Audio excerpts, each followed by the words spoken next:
I'm here, Jim Shalik, Naheed Kozame, Yes. David Naiman, Present. Diane Dillon, Present. Elise Barnes, Present. Jackie Phillips, Present. Alan Vanoff. Here. Okay, so everybody's here, we have a quorum. We're going to begin the afternoon with a meeting of the Board of Canvassers. And we have a quorum. Margaret, why are we convening as a Board of Canvassers? We have a package of 50 ballots that are untimely from the June 2nd primary. And they've been reviewed by staff? Yes, sir. Okay. I move we reject those untimely ballots. Is there a second? Second. Any discussion? All those in favor of rejecting these untimely ballots say aye. Aye. Aye. Aye. Anyone opposed? Okay, those ballots will be rejected unanimously. Margaret? No other business for the Board of Canvassers. We're going to recess. Do we need a motion to that? I move. Is there a second? Is there a Second. Second. Okay, all those in favor of recessing as the Board of Canvassers say aye. Aye. Aye. Aye. No one opposed? So we are recessed from the Board of Canvassers. We're now going to our Board of Elections meeting. Again, we have a quorum. I know Margaret has an announcement, and I just had a few announcements before we get to public comments. Margaret, did you want to have an announcement? Yes, this is to inform the board that the EOB, the Executive Office Building, the County Executive's Office has informed me as of this morning that it will be, we will be permitted to use it as an early voting center for October 19th to the 30th.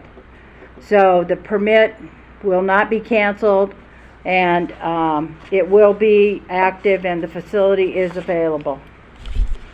Thank you, Margaret. May I ask a question about that? Yes. Margaret, does that mean that you are withdrawing your recommendation, or is that just an additional fact for all of us to know? I'm recommending that we remove this item from the agenda. Okay. I have no objection to that. I will want, at some point, to put in the record the letter we received from the District 17 legislative delegation. Other than that, I'm happy to have it come off the agenda. I have other, obviously, thoughts about early voting, but I don't see any need for us to discuss moving that center.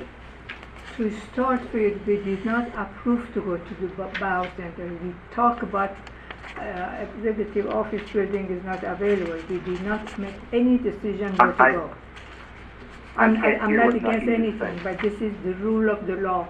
We did not know the Bauer going to be the only center to replace executive office building.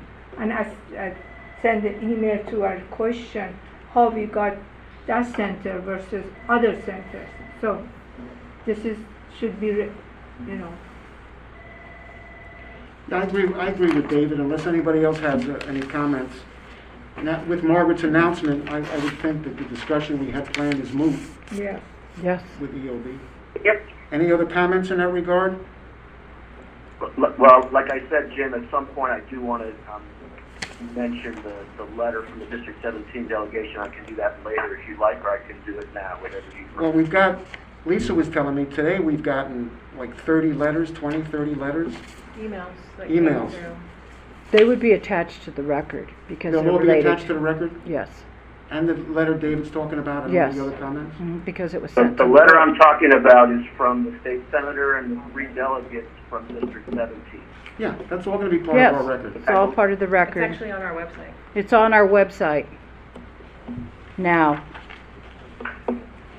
Well, there is precedent, as I'm sure you know, that letters have been read into the record. I believe, Jim, that you read the county executive's letter into the record when we discussed early voting last fall. I will not take up our time for this today, but perhaps you and I should have a conversation about what our rules are for when we do and do not do such things. We had the elected officials reach out to us, none of them being available to be at the meeting today. I'm sure they'll be very happy to hear that the executive office building is available, but I do think that the public should know what they said. Okay. I agree with David. Okay. Any changes to the agenda? I didn't have. Do we have an executive session, Kevin? No executive session. The only change was the withdrawal of the discussion of moving early voting from the EOB to Bauer. So that's been removed from the agenda. Okay. And I may have some new business items when we get to new business. Is there any board member, this is the disclosure of campaign contributions. Any board member have any disclosure of campaign contributions to any candidate or matter that's within the jurisdiction of our board of canvassers? No. All right. Hearing none, there are no disclosure of campaign contributions. Lisa tells me that we didn't have a sign-up sheet, so anybody who's on the call, I would invite, if they want to have a comment, to how do you unmute? You just It's *6. hit *6. Is there anybody who's on the meeting call who would like to make a public comment?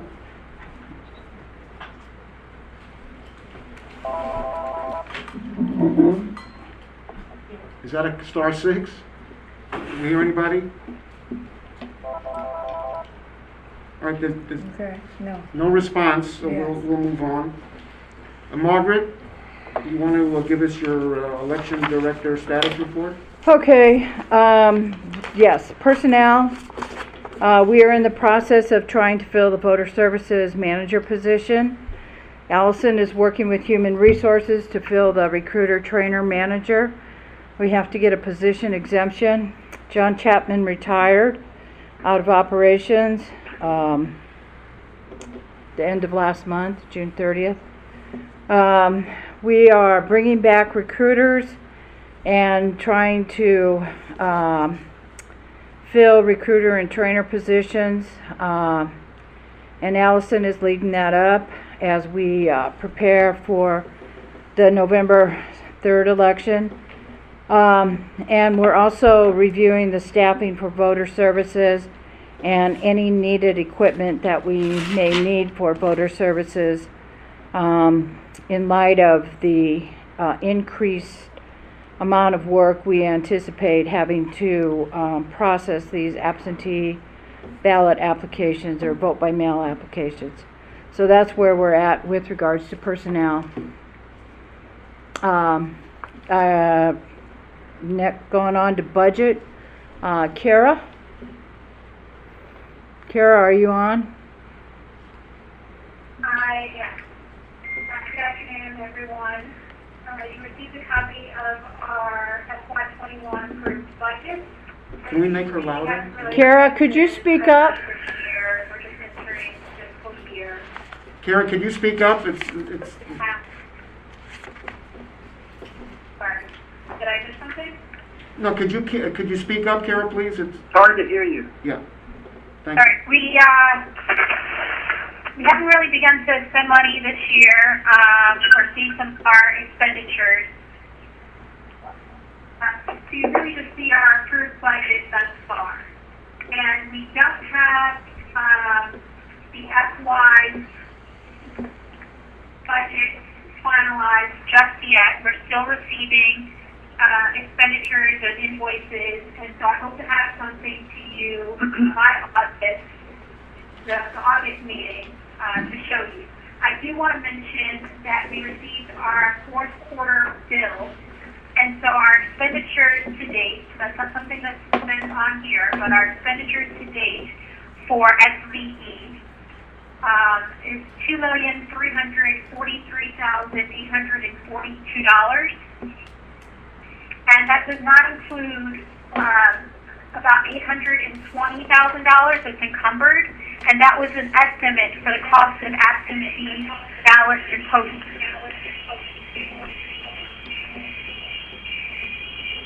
She's got Close out, There's an echo. There's an echo. Wow. That's pretty. Kara, you are reverbing.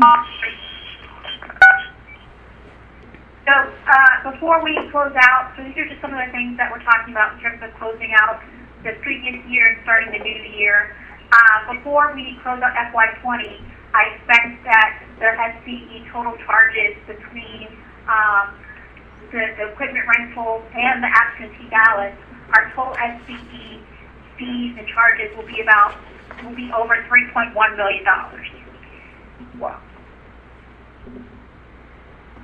And so, yes, and again, with just working out these dates in between closing one fiscal year, starting another, one of the things I'm working through is because of the late election and making sure that things like your stipends, we're seeing them show up in the wrong fiscal year, and so we're just making sure that all of that is done cleanly and smoothly. Are there any questions? Yeah, I have a question, Kara. Did we hear from the county executive in response to our recommendation to peel off 5% of our budget? We did not receive cuts as of yet. They did publish a list of departments that received cuts. We were not one of the departments that received them as of yet. Thank you. Thank you, Kara. Thanks, Kara. Voter registration, Margaret? Voter registration, basically we're working on the processing the backlog of voter registrations that occurred from the time of close of registration until we went to certification. We're also in the process of processing all of the forwarding order expired in accordance to the SBE business processes for NVRA, which requires us to do a confirmation mailing to inactivate these voters. This process means that before we send that, we verify that they didn't vote in the last election, and then if they did not, we send what is called a confirmation mailing. They have X amount of days to respond to that confirmation mailing, and if they do not respond, they are flipped to an inactive status. Sometimes some of these individuals have had a change of address, and they would reach out and notify us for that process. So all of those ballots that were returned for the fact that they were undeliverable, the confirmation mailing process is being triggered. All of that data has to be in by the 22nd, and under the National Federation Act. So we are getting phone calls from various people that have received the mailing and are trying to get their registration updated. The next thing is the state board notified us that the RFP is out for printing and sending the absentee application out to all the registered voters for the state of Maryland. Also, the RFP is out for printing the election day early voting, as well as vote by mail ballots for the precinct-based reporting, and that's going to be determined by the state board and the Board of Public Works. And also there's an RFP for the outreach and media contract for the general election. We provided the PPE, or personal protection equipment supply order, and despite the governor's assurance in the letter of July 8th that the PPE would be provided by the state, provide necessary personal protective equipment and for staff and volunteers, local boards were advised that such equipment could be fully billed back to the local boards of elections. Montgomery County, Stop right there, please, Margaret. I have a question about that. can I finish my sentence? Montgomery County anticipates approximately $110,000 for PPE for the November general election. It also will depend on whether or not the order that we submitted can be fulfilled. We were also advised that because we, along with jurisdictions nationally, are making a request for these, particularly the plexiglass and the masks, we are all in a great competition. Yes, David, you had a question. I have a few. My first question is, I thought that the governor's letter said that the state was going to provide PPE. Did I misunderstand that? That's the way I read the letter, David. And then I thought that when you didn't have the letter, isn't the default that we split costs between us and the state relating to the election? David, you faded there. I didn't hear your whole question. I'm sorry? You faded. Okay. My question is, I thought, number one, I thought that the governor's letter said that the state was paying for PPE.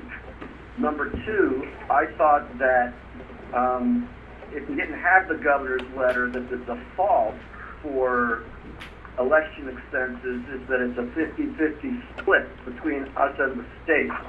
What I think I heard you say is that the state is telling us that we're on our own for PPE, or at least that we're being sent the bill. I'm not sure if they're helping us to procure it, or if they're just relying on us to procure it and pay for it. But that sounds like it's different than what we normally do for almost anything else we do. You are correct, David, that the letter the governor has very clearly states that he would provide, or the state of Maryland would provide, the personal protective equipment for staff and volunteers.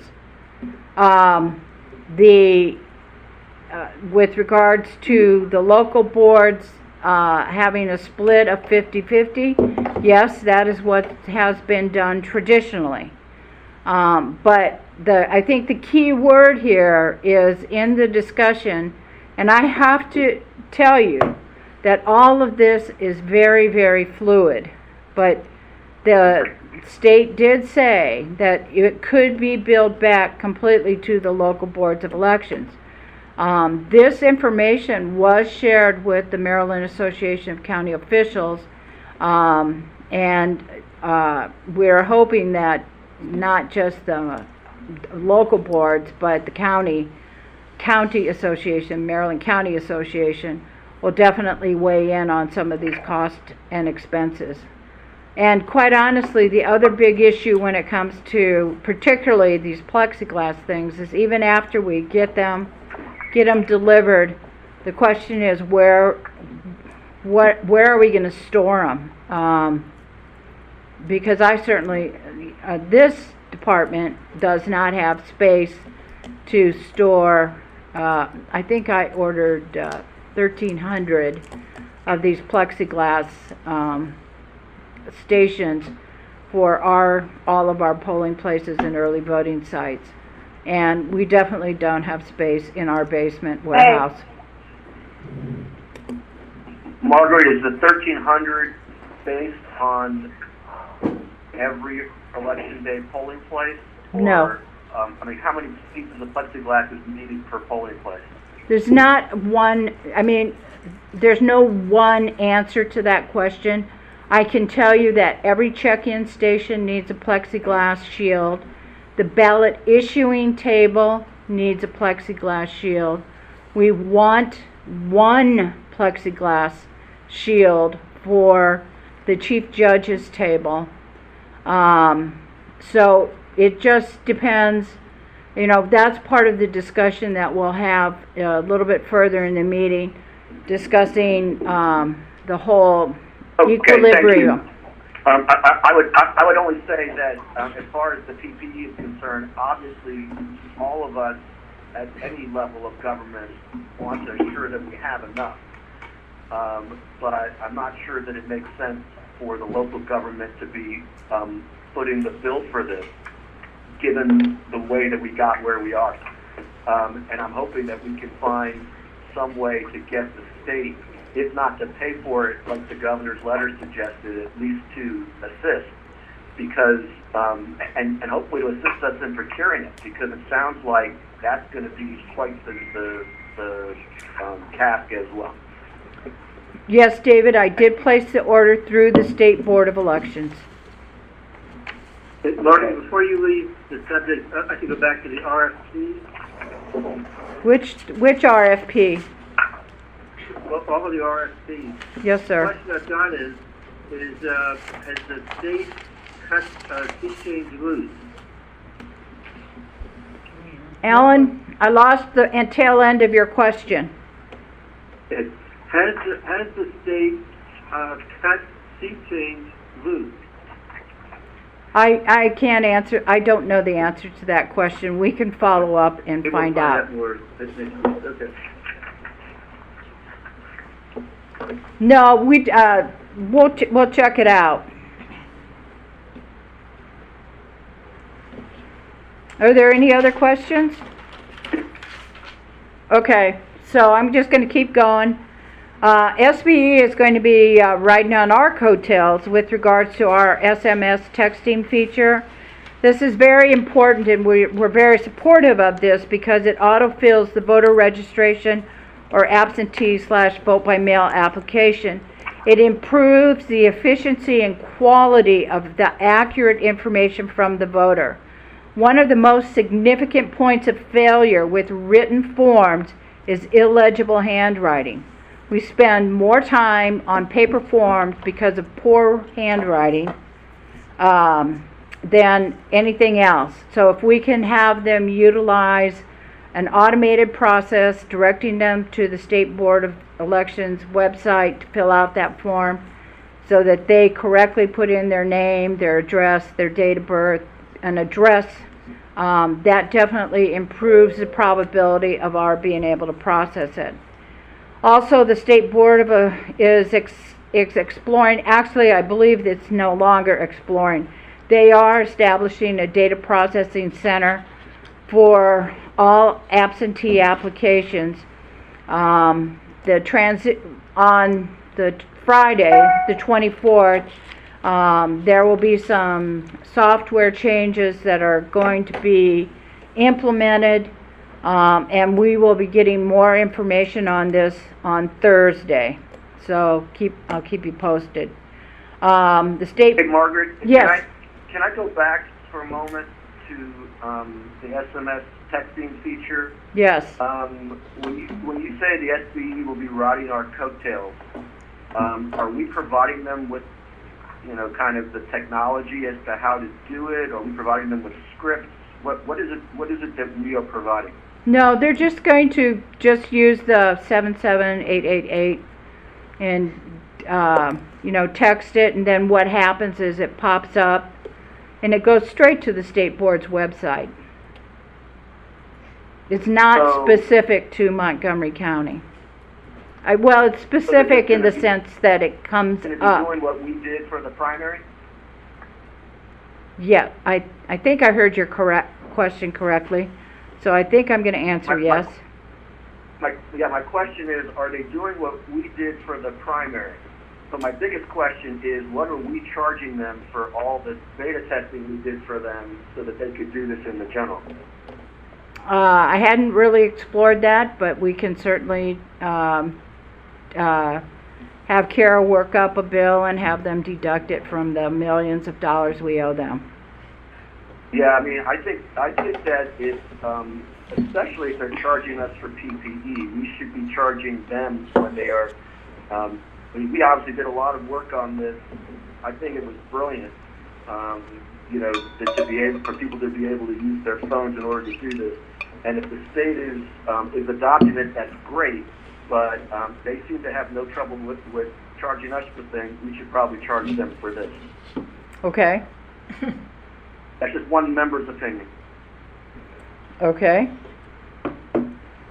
All right, Good luck. I think it's a good opinion. okay, then, the State Board of Election is asking the directors to commit, to a decision on whether to participate in the SBE call center.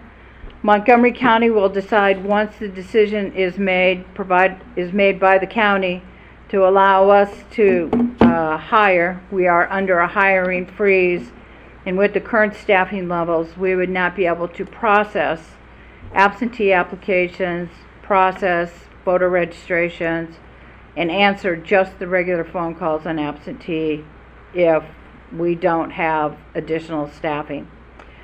We are prepared to open our, what we call the flex room, to have the 8 to 9 phones available for the call center. But in order to do that, we have to have the staffing, and to have the staffing, the county has to lift the hiring freeze for the department. Also, The county has to make that decision. yes, the county Office of Management and Budget has to allow us to proceed with hiring additional personnel. Okay, thank you. Okay, then the poll book, they're going to upgrade the software once again in September. So, it's right there. Then we will have precinct-based election results. One of the significant impacts is that what has generally taken about 2.5 weeks to proof the ballot will now take at least 5 weeks to proof in English and Spanish for the optical scan and the ballot marking device and ballot web delivery ballot. We're hoping that the state sticks to their deadline, that the first of the ballot reports will come to us on August 21st. Our expectation is to have everything completed by September 16th, one day prior to when the military and overseas ballots, what we call UOCAVA ballots, are sent that day. Drop boxes will be utilized, and if the LBEs wanted to add to that complement, these costs would be 100% of the local government costs with the same security requirements. Those boxes, those drop boxes, cost $7,000, and I did not ask for any additional drop boxes because they're simply not budgeted for. And finally, the $7,000 per box. Wasn't it? I thought in the primary we paid, I thought it was 2,000 before. No, it was 7,000. We can, no, it was 2,000. My apologies. It was 2,000. It was about 2,000. But the bottom line is that I don't have a line item for it, so there's no money for it. Well, So, but we can ask for the executive and the council to support drop boxes. How many do we have? 5. Plus we have Rockville, plus we have the one here. So we don't even have enough for all of our early voting sites. No. That's true, we don't. Okay, so Okay, they're well, I don't know what 2,000 the each? appropriate Yes, sign is, but right, I'm going to 2,000. suggest that we We need have 6 more. drop boxes at Yeah. each of our early voting sites and the board. We miss Well, some. you do have, the drop, there is a significant issue with the drop box at the EOB. That's how come we have the Rockville site. There's a security risk. They will not allow a big box like that to be at the county, the executive office building, judicial center, because of security, and that's why we have it at the Rockville Center. But if you want me to order more drop boxes, we can order more drop boxes. And we can send a letter to the Office of Management and Budget and see what the state board wants to do. And I think they're an important component. Well, obviously, Very important. So what do we need 6 more, would you think? Yes, yeah. Sure. 6 more? Go ahead, spend the Only money. $12,000. I mean, Tim, I can't hear you. I think it's an important That's very hard component to that hear. we have more drop boxes. We need 6 more to cover the early voting sites. Yes, So Well- that's $12,000? yes. Yes, assuming that all the security is at each location, that would allow you to go Oh, ahead yes, you're right. and have it under 24-hour surveillance. Yes. Well, it's the same as what we had to do in the primary. Yeah. I mean, I think it's worth looking into, because Either it's yes or no, the decision has to be made today. Yeah, we look at them to see if we anybody get have you any? want- money. I'm you want a for motion? it, David's for it, I'm for, Nahid's for it. Any other conversation to ask Margaret to move forward with this? So I'm assuming everybody's okay with Margaret going Now- forward? Let me also point out that the cost of these is not actually $2,000 because it's also going to save us on some postage for people who don't mail stuff to us instead. So it actually we should, I don't know exactly how many, but it'll cost less than the 2,000. What does security cost? Margaret, do we know what security costs? But they're all like, well, except for Sandy Spring, they're all like county facilities, and the drop box is located under a 24-hour camera surveillance. Thank you. It's no We additional don't pay cost. for any of that. no, So she says there's no additional cost for the security. The only additional cost will be for Sandy Spring Volunteer Fire Department. Okay. And I think it's important to look into it.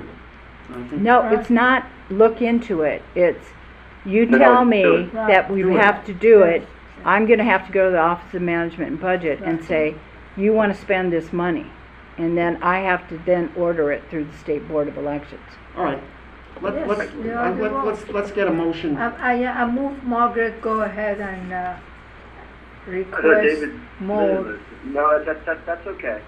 I think, no, he moves it and I second it. Okay then, thank you. Any other discussion? Is there a number of additional drop boxes? Or 6. 6. I just wanted to hear it in the motion, It's, sorry. it's enough to have one at every early voting site in addition to the one at the board. And I understand that the issue with the EOB exists, and we can talk about that separately. I'm not advocating that this motion requires that it be at the EOB if it's not possible for security reasons. All those, any other discussion? No, All those in favor of requesting these additional drop boxes, say aye. I, Aye. Aye. Aye. Anyone opposed? Thanks, Margaret. Okay.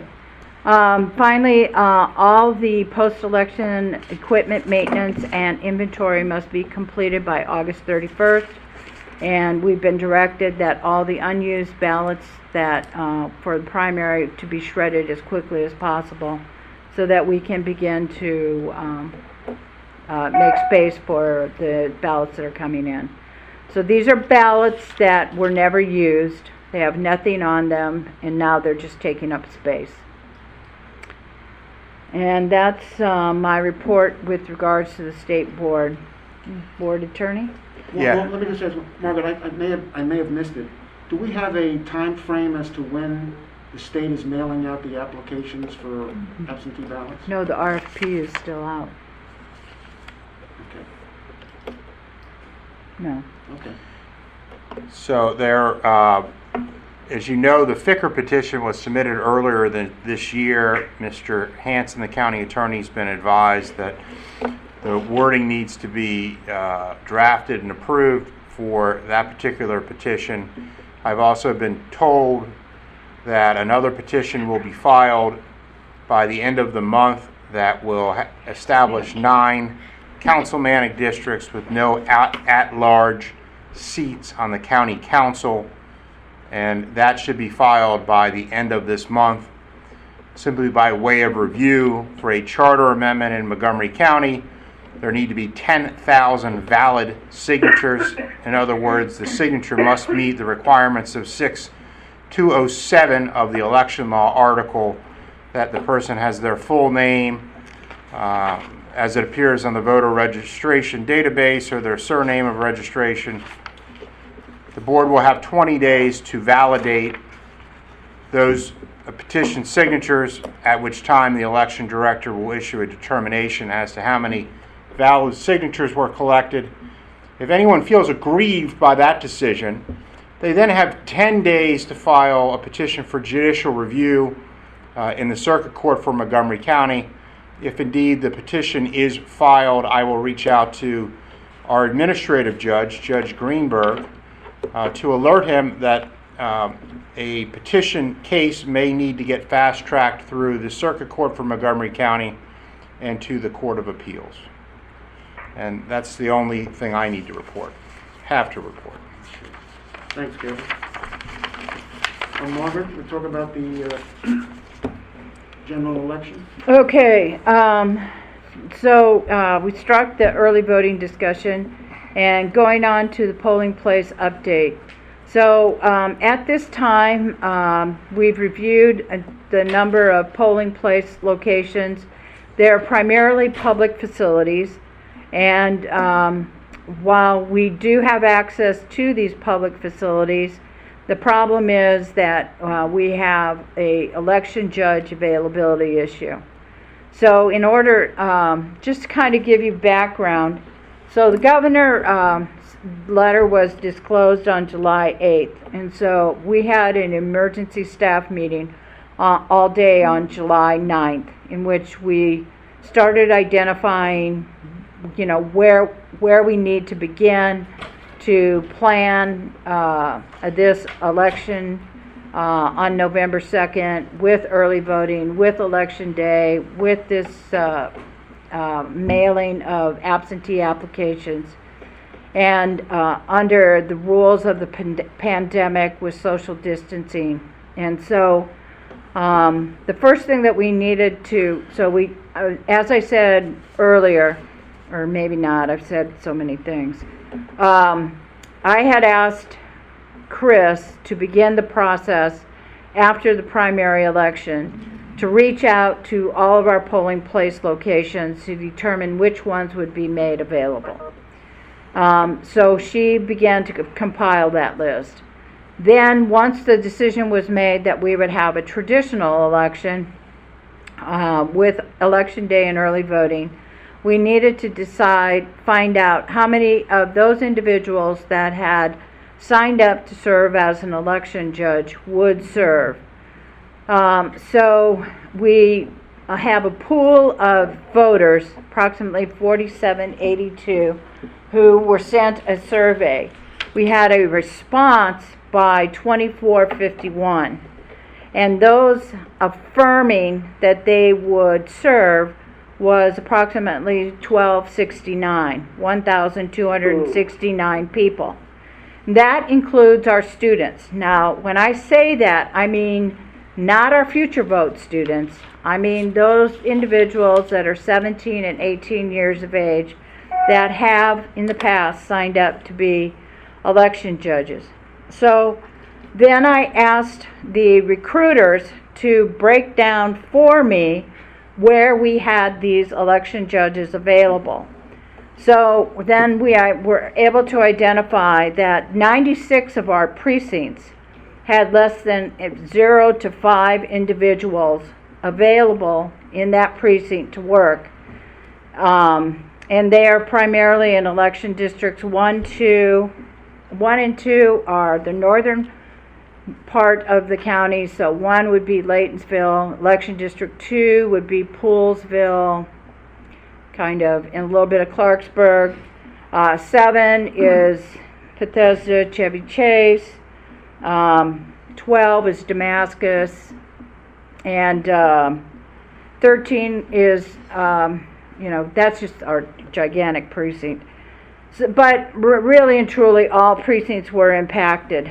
The other part of it is that we need to train these election judges, and they have to have hands-on training with the equipment. So because of COVID, we cannot have all election judge training on the first floor of this building, because that would expose the staff. So what we do believe we can have is training in training room 3, which would be the old canvas room for those of you that were around for that. So I've directed Chris to go and find training facilities off-site so that that training can occur. The issue is that we have to have social distancing. So when we tried to have 24 people in a room, we had, 2 people sitting at a 6-foot table. That will not be allowed to happen. It can only be one person at a 6-foot table, and they each need to have approximately 36 square feet around them. Also, what we learned from the primary election is the judges that served, the last time they had been trained was prior to March 17th. And Allison and our lead trainer, Julia Douglas, had a Zoom meeting with the chiefs and also with the vote center managers. There were some glitchy things that occurred.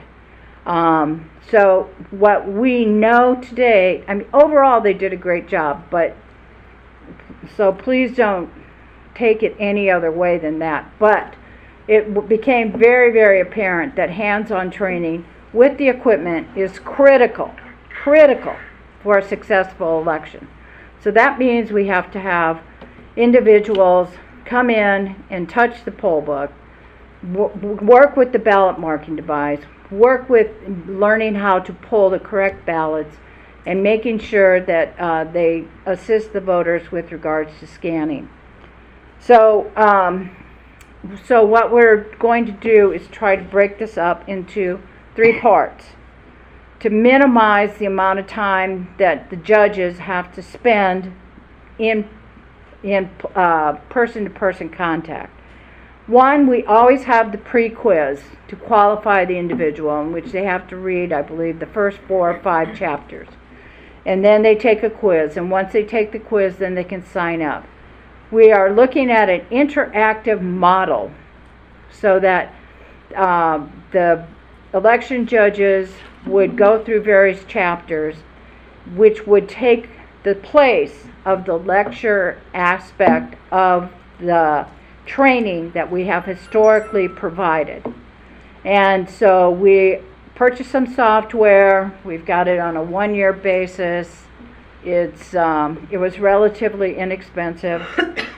And we are developing the training as we speak. So Allison and Julia are trying to get that in place. And then finally, we're going to have the equipment.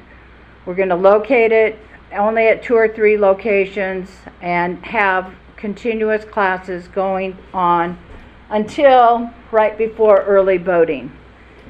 Then we have to shut it down for all extents and purposes, because at that point, all of the staff will be focused on early voting, which will be going on for our purposes from 6:30 in the morning till 9 or 10 o'clock at night. Janet and all the IT team, besides making sure that the early voting sites are up and running, will be prepping the final aspects of the election day equipment. Chris and her team will not only be preparing the early voting equipment as well as election day equipment, but they're going to be responsible for picking up now at all 11 early voting centers. And so we have to shut down training early. The only training that we will have left between the period of time of after early voting begins is to have the roamer training. So we do have a significant issue with the number of election judges that are available, as well as the fact that we can only go to so many places. So one of the things that we were listening to our peers in the election director's office, and what they're trying to do is to consolidate precincts to vote. So I'm going to pick on Poolesville. Poolesville has 3 or 4 precincts that they vote at the elementary school, the middle school, someplace else. What we're recommending is they move to Poolesville High School, and everyone votes they would still get their precinct ballot, but they would only, everybody would vote at Poolsville.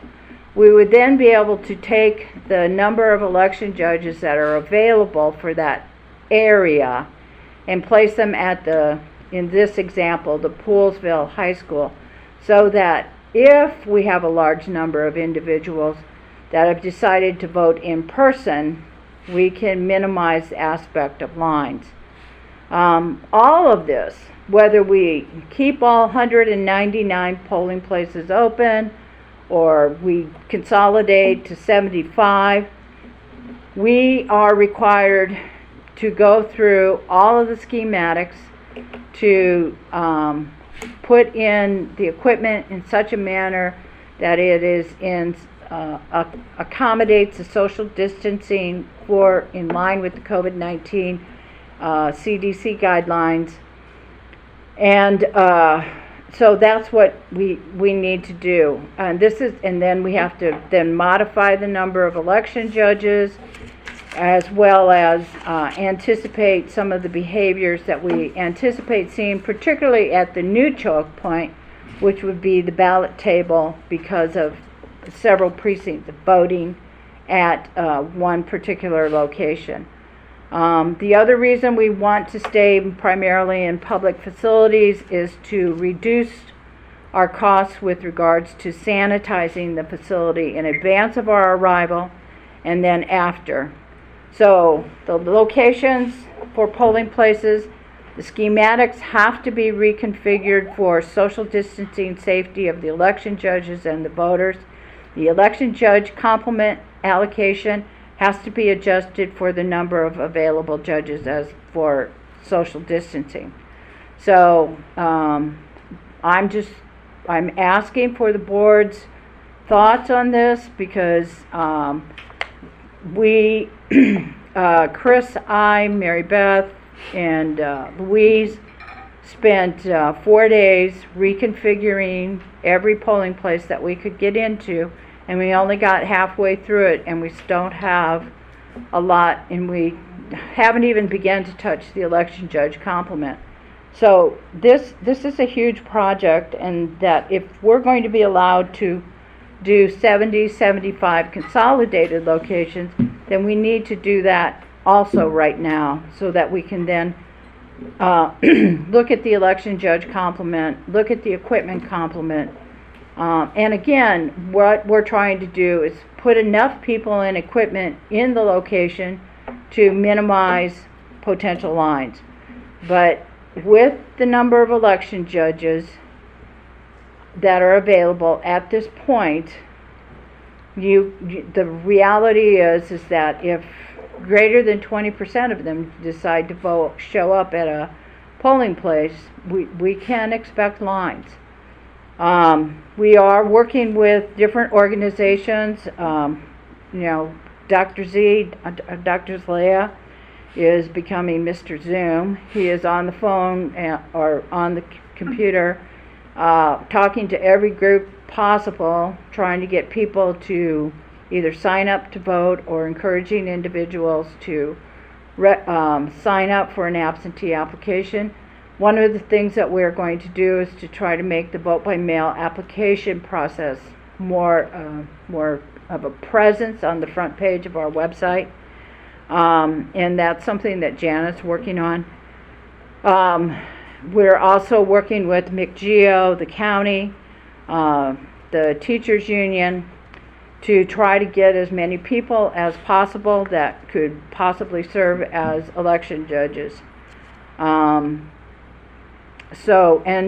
my initial analysis, based on the survey, but Allison took a few days off last week, so she's going to do further digging into the survey results. But the last report I received, which was Wednesday, was that I only had 55 to 77 people committed to working at an early voting center. And for those of you who have been on the board for a while, you know that is not enough people. So The first thing that I'm looking for is if the board will agree to the possible consolidation of polling places to 70 to 75 vote centers. And they would be located in public high schools, large middle schools, and county public facilities such as recreation centers and Silver Springs Civic Center. And, you know, I'm checking other locations and trying to get the county to release certain other locations that I'm not privileged to say at this time. So, the Margaret? staff is looking for directions. Margaret, this is oh, I'm sorry, you through? Yes, ma'am. Margaret? Yes. This is Jackie, and I want to congratulate you for starting to use the high schools for consolidation. You know, for years I've been recommending that. I think it's wonderful. I'm sorry we have to do it under these circumstances, but I think it's wonderful that you're making those choices. Thank you. Margaret, that means the 234 we have, you just want to combine it, make it 75, right? Approximately. If we go all over Yeah, the I county, didn't hear it from Thomas. It's hard to hear Naheed. Any louder? I Yeah, asked, can y'all please speak up? if Oh, you didn't hear me? We No, heard Did you you. hear Jackie? We heard you, Jackie. we heard you, Jackie. Okay. We were waiting for Naheed's comment again. my question Okay. was, we are going to combine 234 polling places to 75. That's an Margaret said approximate yes. number. Yeah, So we will have 75 polling places all over the county. yes. I don't have a problem with it if we go all over the county, not just this particular area. I'm sorry. Margaret, question. Is it too Can you early? guys talk, I'm so- talk into a mic, please?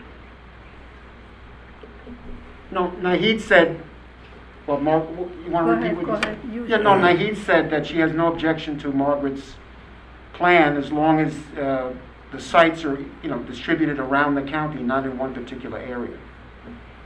The question I had, Margaret, is... that sounds like a good plan. Margaret, is it too early to pin ourselves down to a number like 75 or 70 to 80? Shouldn't we be more generic in just getting approval for a plan to consolidate? Because at the end of your data analysis, 75 may be a number off, either above or below. Is it better to seek approval for a generic plan without pinning ourselves down to a specific number? I'm going to let Chris, who's working with me, add her thoughts here. This is Chris, our operations manager, who's in charge of staffing the polling places and doing all the supplies, so. Excuse me, working with our lists, we've compiled what we believe to be 83 locations that would be viable as a vote center. And these 83 locations are throughout the county. What we're doing now is working with those 83 locations and seeing how we can geographically place certain precincts within a location. More than likely, we won't use all 83 because of the proximity of one location to another. But I think Jim's recommendation to not to lock us into an exact number right now is appropriate. I concur. Margaret, Absolutely. so under your plan, there still would be precinct voting. We're still not eliminating the 234 precincts. No, we will always, yeah, that is correct. So if, in this example, let me pick. I have a precinct list here. So for instance, if we had,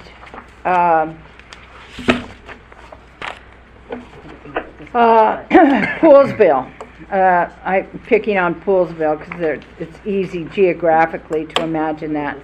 So precincts 3-1, 3-2, and I forget, 11, and would all vote at the Poolsville High School.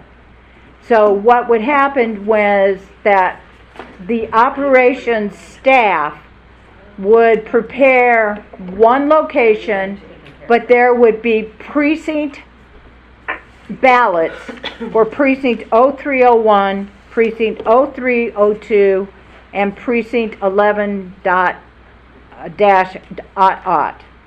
So that everybody would still receive a precinct-based ballot, except they instead would just go to one location. And we would deploy, just as I did in the vote centers for the primary, this would also allow me to deploy more ballot marking devices, which also improves the election judge's ability to be successful in assigning the correct ballot for the precinct. So they would go to the ballot marking device, they would pick the precinct. So there would be, in this instance, 0301. They would select that ballot for that precinct, and that voter would then, because they've looked at the voter authority card, says, you know, John Smith, 0301, they've pulled it off the ballot marking device, and they would then insert the card, and they would then proceed to vote. So what we're trying to do is, this is also significantly different for a lot of the election judges, but we're trying to build a plan that will help them to be successful. Do we need the governor's permission for this? No. Or the state? I mean, whose permission? do we need? This is being discussed by all the election directors, so the State Board of Elections Can I speak to staff. that, Jim? Yeah. Yes, sure. Thank you. First off, I want to say that I think that Can you go a little bit I louder, generally David? like the idea. Yeah. I generally. David, talk a little bit louder. Thanks. I generally, sure. I generally like the idea of this plan. I do think, though, that there are going to be a number of instances where legally it would require the governor's approval because state law says that polling places are supposed to be in the precincts that they serve or in adjacent precincts.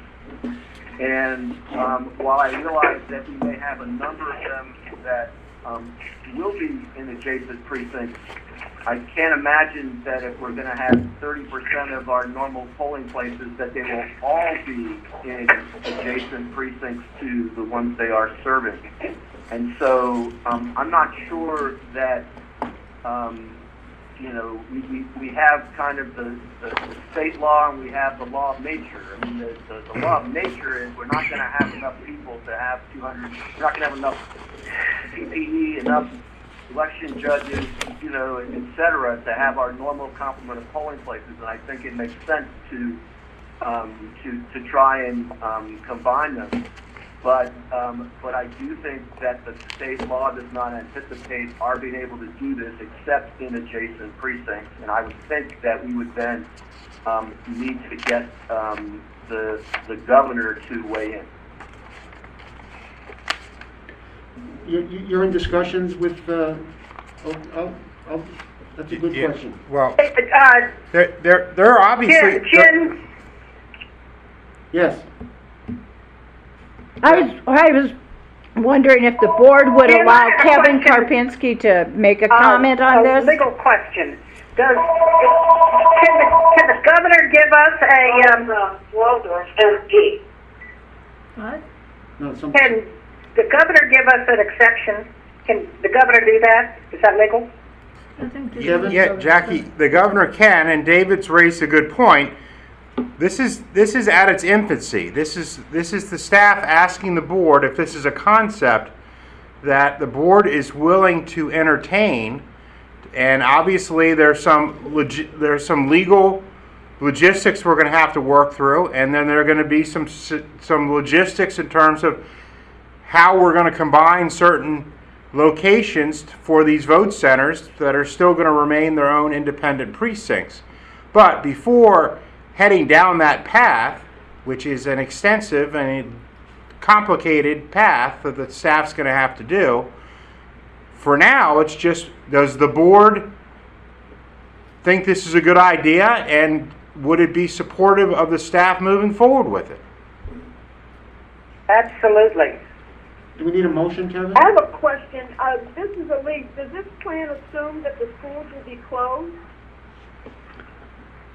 They always are on election day.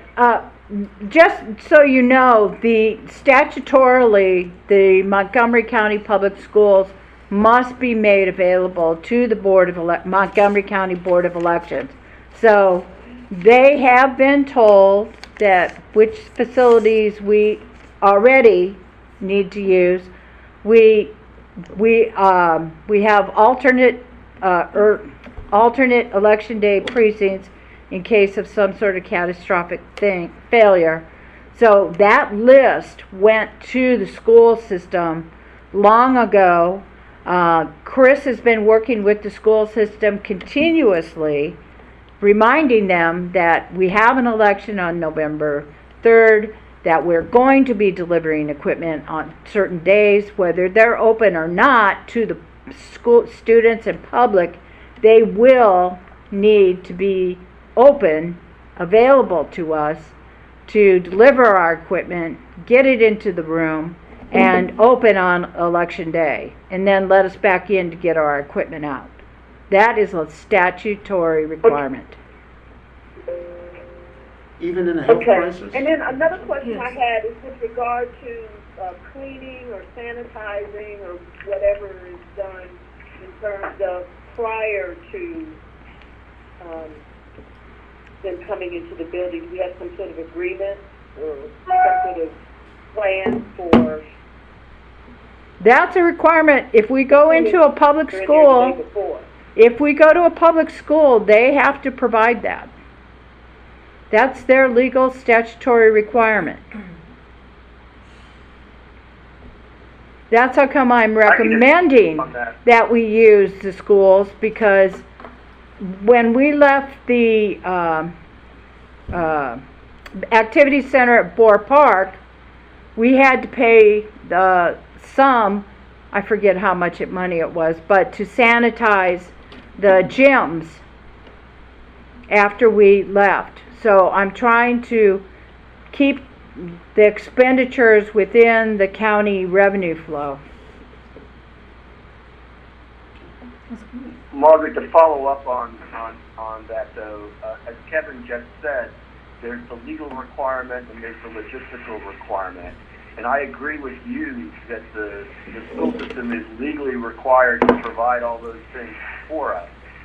But if I understand, and I've been trying to follow what the school system's plans are, although it's hard to keep track of. Good luck. Yeah, I was going to say, it's hard to keep track of all the individual parts of it.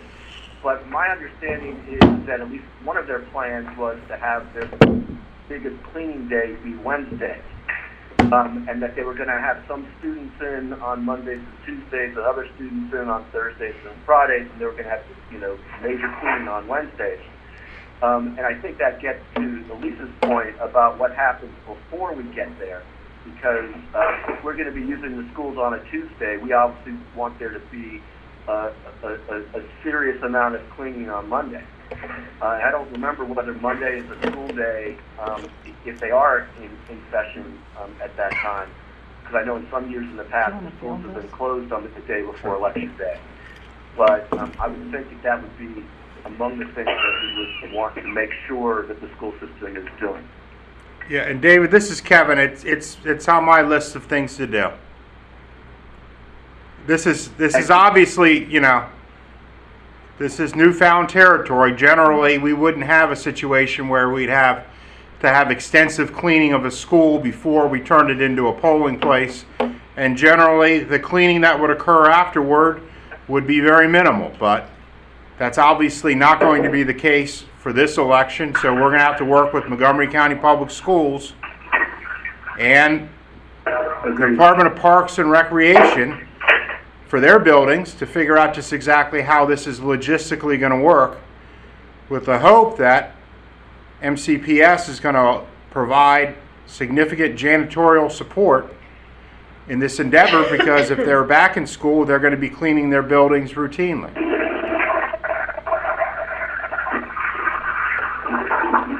What's that noise? So what, Hey, could everybody mute their phone, please? Somebody's had their phone unmuted, and it's really coming. I can't imagine what it is.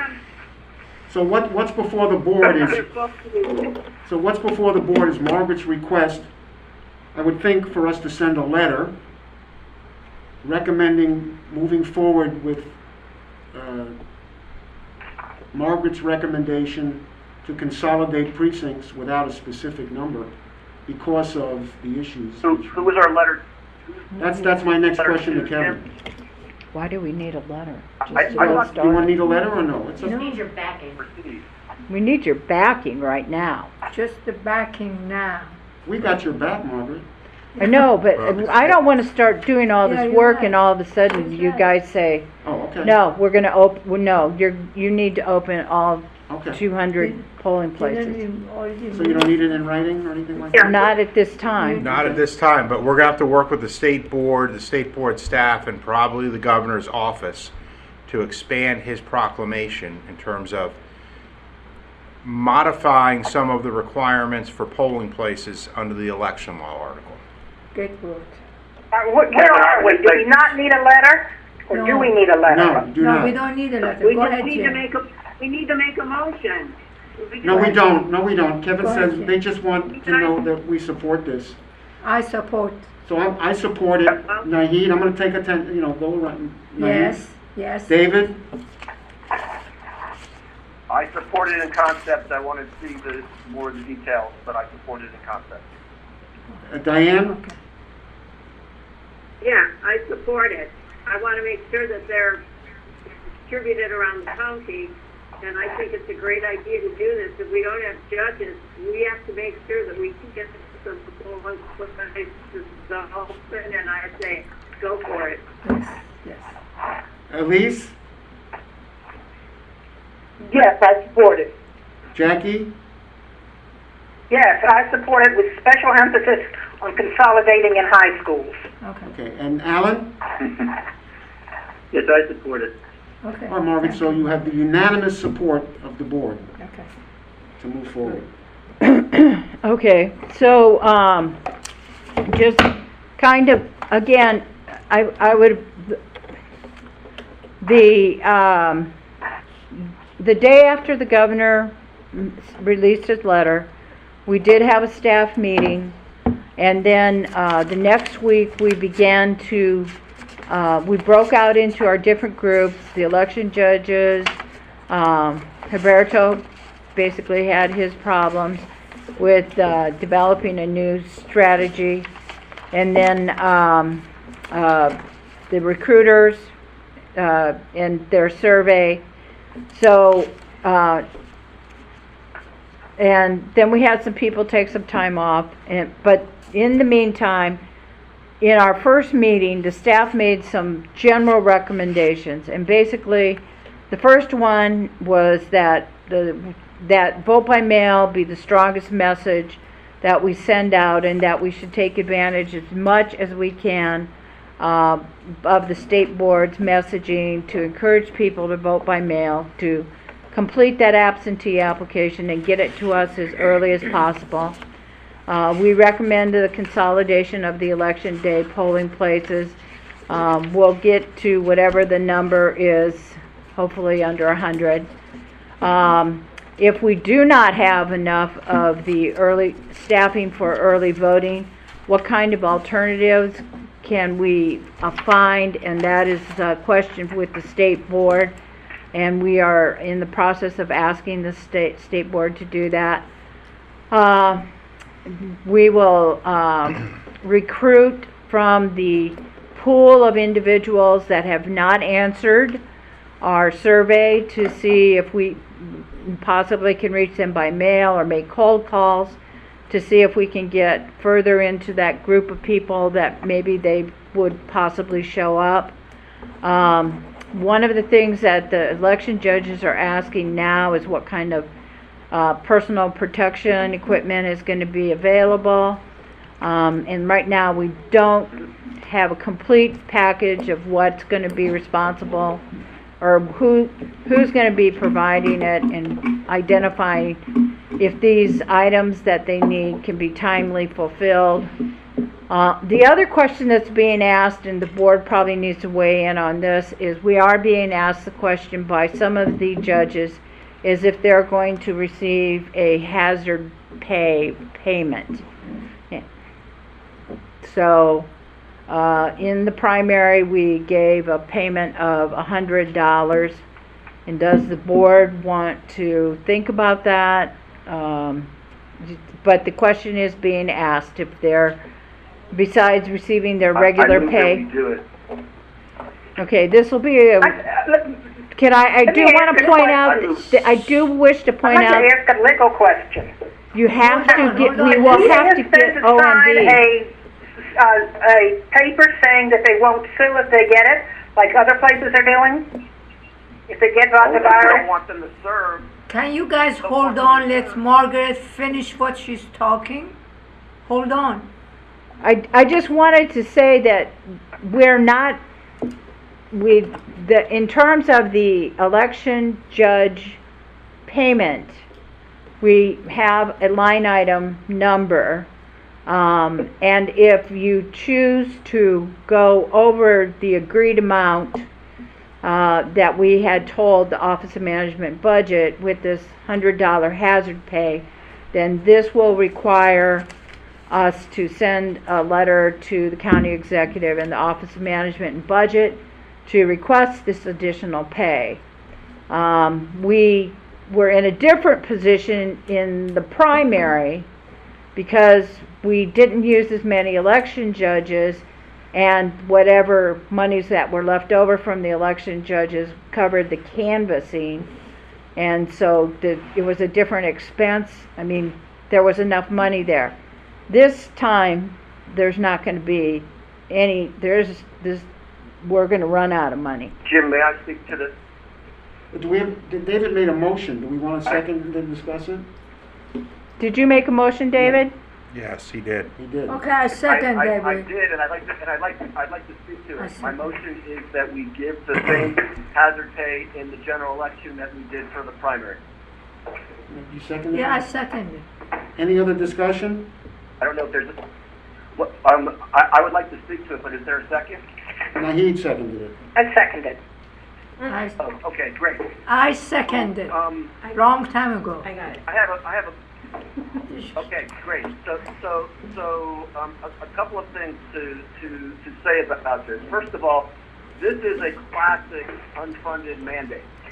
We are being told that we have to have polling places for early voting and election day, and we don't have enough judges.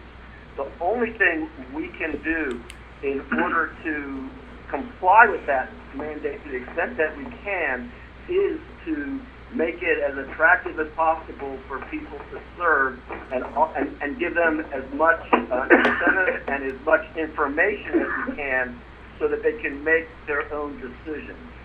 So, and I certainly don't think that we can suggest that the general election is going to be less hazardous than the primary, because nobody really knows what the situation is, and we're not going to, and our needs are far greater in terms of the numbers of judges that we need. So I think that at the very least, we should be providing the same hazard pay that we provided before. I think that some other things that we should be doing in addition, some of which we probably already are doing when we're talking to judges. I don't know whether the survey included all of the excellent information that we received before the primary about all of the efforts that we were going through to make the primary safe. While we can't speak specifically to PPE yet because we don't know what's available, I think that we should make sure that prospective judges know what we are doing to make it as safe as possible. But I think that this is a very important first step. Yeah, I agree with David, that's an excellent point. Okay, we already voted. Any other Yes, done. discussion? No. All those in favor of David's motion, say aye. Aye. Aye. Aye. Aye. Aye. Anyone opposed? No, thank you, David, that's, Okay, in order to, we will have to notify the Office of Management and Budget that this is being implemented, and, I just wanna make that for the record, okay? Hey, So, Margaret, yeah, when you do that, can you make sure that board members get a copy of your notification to Office of Management and Budget so that we can also make clear how strongly we feel about this? you know what I'm going to do is I'm going to draft the letter, I'm going to run it by our board attorney, and I'm not gonna sign it, I'm gonna let Jim sign it, Yes, okay. Good. because this is No, a I'm board fine. decision. But I will definitely I run it, understand. I will be happy to run it by the board, or Kevin can run it by the board, No, before it I'm goes. I'm not There'll be suggesting that I copy. need to edit the letter. I'm just suggesting I need to know when it's sent so that if I or other members of the board have any ability to talk about it with members of the county administration, that we can do that. Okay, yes, It's very I will important make to- sure you get a copy. To all of our efforts. Okay. Yes, I will. Yeah. Okay, then, we will, okay, we will have a meeting in August to discuss, the potential polling place co-location consolidation in August. Again, if we do this, we need to do this as quickly as possible, to send out a mailer, hopefully at the beginning of September, to all the impacted registered voters. This will be a countywide mailing for all extensive purposes. And so, this will be a, significant, task that will have to be coordinated, not only between voter services and IT, but, the county print shop. So, if we're going to do it and get it done, it needs to be done in the month of August. Margaret, is August 17th too late? Do you want us to move it up a week? No, Okay. no, we'll be doing good to get it done. I might even come to you and ask you to meet like August 20th. I mean, this is a big job, Yes. okay? I mean, it took us, we went through precincts 0101 through 732, and that took 4 days. Yes. Okay. So, it's a big job. So, no, give us at least to the 17th. And I will try to, we'll throw around different ideas of how to get this information out to you electronically. Let's see, state board data processing. So, I'm also, because of the issue with regards to the hiring freeze, right now, we are moving in the direction, staff is recommending and will use the data processing center for the written applications, freeing the local staff up to handle just the online applications. The reason I say that is because our staff can get access via telework to the online absentee vote by mail applications, whereas the written applications all have to be, if we do it here, first of all, there's the whole problem of illegible handwriting, but the secondary problem is for it to be done efficiently, it would need to be scanned and then sent out to the telework people, and then it comes back. So we believe that a more efficient process would be to have the state's data processing center do that. So, that's that's the latest and greatest. Do you, anything else that the board wishes to bring to my attention with regards to the planning aspects of the November election?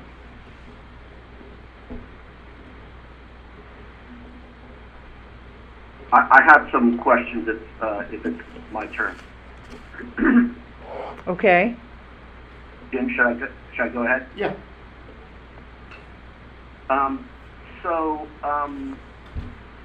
I liked what you said about having more of a presence on the front page of the website for requesting the absentee ballot. Are we talking about linking people to the state's website, or are we talking about linking them to a PDF that they can fill out, or is it possible for us to have a fillable PDF? Because I think we all know from experience that the state's website is very confusing to most of the people who use it. And I'm wondering if we have a way that we can try and make it a little easier for people if they're on the website to get where they have to go. David, the short answer to your question is we will be linking to the state's website. And that's because we have so many tasks that are involved in terms of preparing for this election. Our IT staff is trying to do all the preventative maintenance on the equipment, as well as the inventory, as well as making the changes. While I do agree with you that the State Board of Elections vote by mail absentee application process is not the best solution, the thing that is good about it is that it does force the voter to make certain that we have the most current address on their record. So we capture a lot of changes of address for those individuals that for whatever reason they don't remember where they were last registered to vote. And we know for a presidential general election, we have at least 10-15% of the voting population that only vote the presidential general election, and they have moved 4 years ago, and while they may request an absentee ballot, they need to fill out the correct form. So I don't have this, we definitely don't have, I would love to do the autofill. That's not going to be possible. If you want us to have a secondary link to the paper form, that's fine. We can do that, and they can download it and mail it in. But again, handwritten absentee applications are the most difficult to process. Many times they're illegible. I invite you to come and look at any set of petitions that we have to process. Trying to read people's handwriting is horrible. So I appreciate what you want to say, but I would like for you to recognize the short amount of time we're working on. Oh, no, I definitely do. I'm just trying to save us trouble in the future, because I suspect that we're going to get a lot of phone calls from people if we send them to a website that's hard to use. And I know that there are people in the community who have suggested that they could easily take the very same website, get all the information that you're talking about, that I think you correctly say we need to make sure is accurate, and then make it The Montgomery County Board of easier. Elections meeting. I just got a call from Maker Dare. Yeah. They're going to send you. I'm sorry, someone is on the phone. It is going to be documents that you need to sign. Somebody's got out and used their phone. Yeah, you can schedule like 2. If your phone number is 656-9418, is that you? Oh, all right. Anyway, Margaret, I think that I was not suggesting that the autofill would be nice, but I realized that would be really hard to do. I'm just suggesting that it be something that people can type into, which I don't know if that's hard or easy, but I know that there's lots of PDF forms where you can, where it literally can take you to all the fields and allow you to type in them.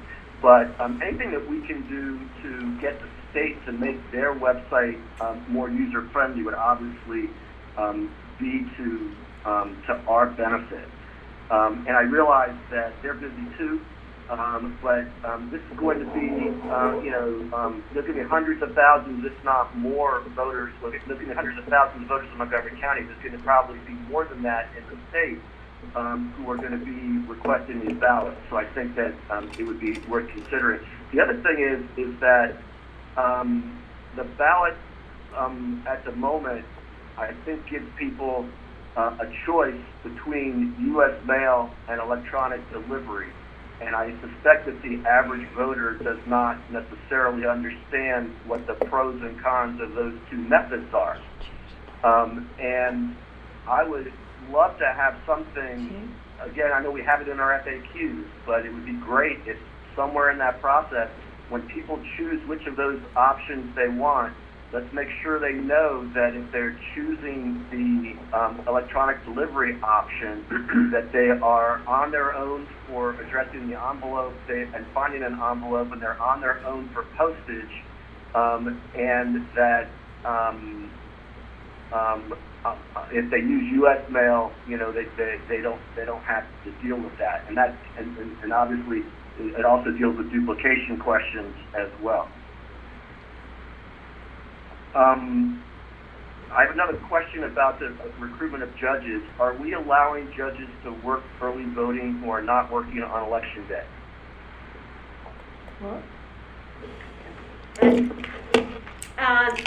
This is Allison. At this time, the recruiter's recommendation is no. At this point, we do not perceive that recruitment for early voting is going to be harder than it's going to be for election day. The recruiters think that election day is going to be the harder part to recruit for, and so they would like to continue to use those additional hours on early voting as an incentive to get people to make the full commitment to serve on election day as well.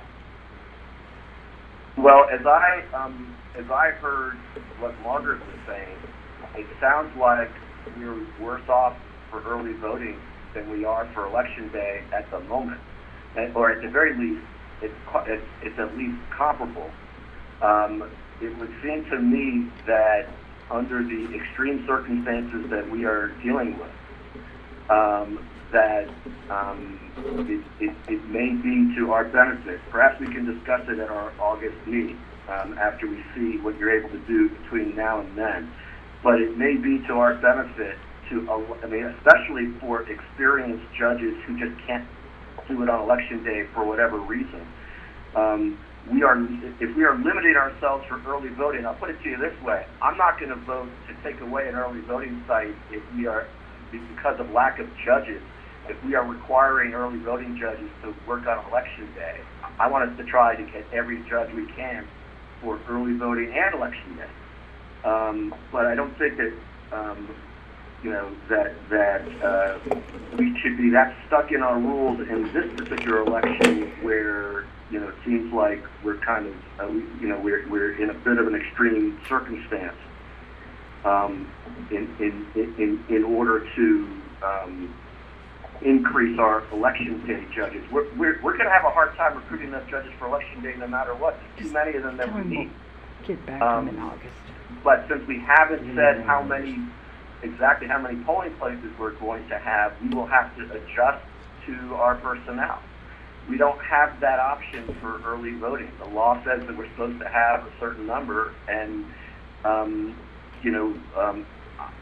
think we should seriously consider waiving that rule for this election. I am right. I mean, I'm happy to go back to the recruiters and talk this through in a little bit more detail, and we can have another conversation about it in August. I know that this policy was implemented to begin with out of both a proactive concern and an experience of people serving through early voting and then telling us that they were pooped, that they were tired, and they didn't, they weren't going to continue through and serve on election day. And, the recruiters fear that will continue to be a concern, but everything is new this time, so I can continue to work this through with them, talk with them. Obviously, we're in a situation now where we're we're more in need of judges, period. So perhaps somebody who's upfront about only being able to serve during early voting, you know, maybe things are changing. So we can continue to work that one through. I can ask him to make a list of, you know, people who want to do it or something. Yes, and right, and I would like to discuss that at our next meeting. And then, do we have a list of the private locations that have? I know that Margaret had told us at different times about some of them, but the private locations that are no longer available on election day, because I think that we're going to need that in order to explain to the voters why it is that we're going to have so many fewer polling places. I know that there's a number of religious-related and senior citizen-related facilities for understandable reasons that are concerned about that. But if there is any information that we can get on that, I think that would be helpful. David, I want to just emphasize, polling place availability is not the big issue we're facing. The issue that we are facing is that we don't have enough election judges to go to the 228 locations. So whether, you know, if people don't understand that, I mean, just because they're being moved from St. James to some public school has nothing to do with the fact that the private facility doesn't want to be there. The problem is we don't have enough election judges. Understood. So that is the message. That is so important for people to understand. It's not location in Montgomery County. It is we don't have the volunteers. And if you aren't going to serve as a volunteer poll worker, then you should vote by mail. Right. So, Margaret, are we now accepting? I know you talked about the survey that had gone out, which I gather went out to the people that we already have a relationship with, either because they were election judges at some time in the past, or perhaps they had expressed interest. If someone comes in now and wants to volunteer to be an election judge, are we taking them? I mean, are we recruiting in the general public, or only among those who have expressed interest before? No, we never took our election judge application down off of our website. Okay. So basically, if anybody out there hears about our shortage and is interested, we should direct them to our website and have them fill out the application. Correct. Yeah. Yes. I have a question regarding informing the public. Margaret, you know, will specimen ballots be sent out? Yes. Good. They're very informative, and of course we want to make sure that they encourage voting by mail, not in person. Thank you.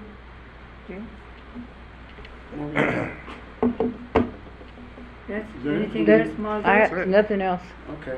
I'm going to go into new business. Does anybody have any new business? I want to say something. I don't know whether it's a new business or old business. I want to make Hard to sure. hear you. I want to make a statement. I wanted to be sure everybody understand. We did not move executive office building to Bauer purposely. First of all, in March, the executive office buildings were not available. We were told it's not available for November. The staff, by their own, made a decision to go to Bauer. The board did not approve anything. We never moved to, wanted to move from executive office building, especially me, which I'm covering that place. I just want to make sure, because we are getting letter that we shouldn't move, we are not moving any early voting places. Now we learned that executive office building is available. Good news. Does anybody have any? May I ask a question about that, Nagi? What is the question? I have a question. I'm glad to hear that. Obviously, there was a notice for this meeting that said that that proposal was being considered. I know that I didn't find out about it until after that notice was put up. I just wanted to know whether anyone else knew that that was being proposed, anyone on the board. Which one? What? No, David, I did not. I think I might have mentioned it to Jim. And the reason I did it is because we had not received approval by anyone in county government to utilize the Executive Office Building auditorium. So the alternate location for the EOB is Bauer. So we laid that out and we wanted the board to be aware of it. Now, on Monday morning, today, all of a sudden I get a email from the from the county that says that it is now available. So I was just trying to be proactive to allow the board to know that we had lost the Executive Office Building, and now we have not. So Bauer is the alternative location, and so I just was trying to get ahead of a problem. Well, I appreciate the effort to get ahead of the problem. I would say that the material that we received did not make clear why it was that the proposal was being made or that the room was unavailable.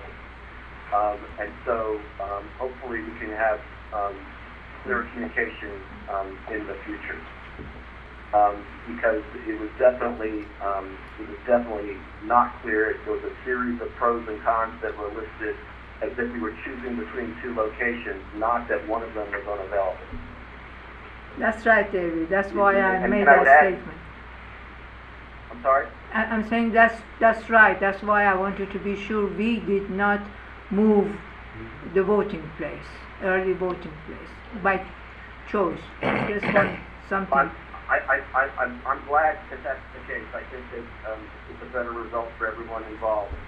And there were legal problems as well that we were just going to attempt to do. Okay, thank you, I David. do have one. Yeah, I do have one item of new business. If this is the appropriate time. Yes. Is anybody else? I think David's the only one. Go ahead, Dave.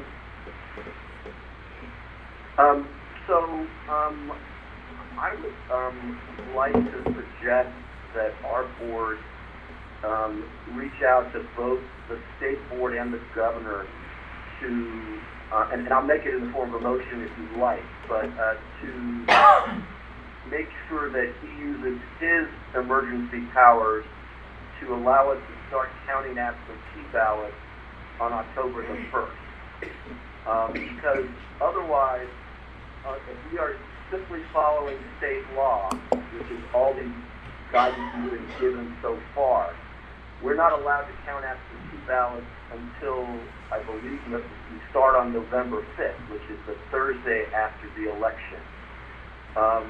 The Electoral College is scheduled to meet on December the 14th, and I believe that the school board members get sworn in on the 1st of December, and we're going to be really hard-pressed to get absentee ballots counted if we have hundreds of thousands of them and we can't start until November the 5th. So I know that this has been an interest of our board in the past. What I don't know is the best way to accomplish that, because we're one board. Obviously, we're not the whole state, but we also are the board that probably has the largest number of absentee ballots that we're likely to have to count. And we all know that is a very long process. So I'm hoping that we can all make that request, that we be authorized, not just we, I would say anyone in the state. It's not unique to Montgomery County, but certainly we're the ones that have one of the biggest interests in it. I would like to, and again, I'll make it as a motion if that's what you want. But I would like us to be able to ask both the state board and the governor. I imagine the governor will want to know what the state board thinks about it, which is why I'm saying you have to ask them both. But I don't think the state board has the authority without the governor to allow us to start counting the absentee ballots on October the 1st. Margaret, can Can I you, ask a question first? go ahead. Can't hear you. Go ahead, Diane. You're mute. Diane? Mute, Diane. Well, let me, Mute. all right, Margaret, let me ask, while Diane's getting No, back. There she goes. Go ahead. my iPad kept popping some stupid thing up. I'm sorry, I had trouble getting it. I want a question, make quickly a question before we entertain that. October 1st sounds awfully premature. When is the first day of early voting? October 22nd. October But 22nd. yeah, but the reason why I chose October 1st, Diane, is that I believe that we start mailing ballots out 6 weeks before the election. And I believe that that's in September. So my thought was is that we should be given authority to start counting the ballots as soon as we send them out. And then count them as they come in, so that we get ahead of whatever it is going to, because obviously there's going to be a deluge near the end. But we want to get it as ahead of them as we can. But I'm not wed to October 1st. I just thought that as soon as the ballots go out, we should try to start counting. Yeah, I think October 1st is way too soon to start counting. So what's appropriate? I would like an early count like we did with the primary, but I just think a month ahead of the general election, it just changes the complexion too much for me. Margaret, It doesn't change the complexion in the sense that the results are not released. And one of the differences between the primary that we had before and the general election is that we have to run early voting in the general election. And, you know, we have limited staff. So actually, I was thinking that getting an early start might be to our benefit. But I defer to Margaret as to what it is that she would need in order to get this done early enough. I just thought we should get as early a start as we can. Margaret, Ben, I have a question that I'd like. We talked about this before, and can you summarize, or Margaret summarize, or Kevin, what we decided or what we heard when we talked about this before? And I agree that I think October 1st seems awfully early, but I think it's a great idea. Margaret and Kevin, your input? Well, October 22nd would be a terrible day to begin canvassing because staff is completely overwhelmed with trying to launch all 11 early voting centers. So, and quite honestly, we're actually working at launching all the early voting centers starting that Monday. So if we were going to begin the canvass, I would recommend that it occur a week prior to, so that would make it October 15th, so that we could begin the process. I'm fine with October 1st. States that have all vote by mail process them as they come in, so I don't have a problem with, but October 22nd, the same day as early voting starting, there's just not enough staff here we're just stretched too thin. And when we're stretched too thin, that's when mistakes happen. So our focus should be on October 22nd, launching early voting and getting a good start there. Margaret, any discussion so far, you said, between the election directors and the state board about this issue? Yeah, the election directors are all in favor of opening ballots earlier, yes. And not waiting until the Thursday after. Has there been any discussion with the state board or Not with the state board, state staff. state staff? That's what I meant. So what do you suggest, Margaret, in terms of? I agree with the concept of writing a letter to the state board to request permission to begin the canvass anywhere between Early October. Early October. To the state board, we should write it? I'd say I think so. Kevin, who do you I'd suggest? say mid. I think it probably should go to the state board and to the governor. I'm sorry, say that again, Kevin? I said, I think it should go to the state board and the governor, because I think the governor is going to have to issue a new proclamation on election issues because I think that there are, as we've talked about today, there are some gaps between what the statutory requirements are right now and what is going to be necessary for there to be a, quote, traditional, end quote, election in November.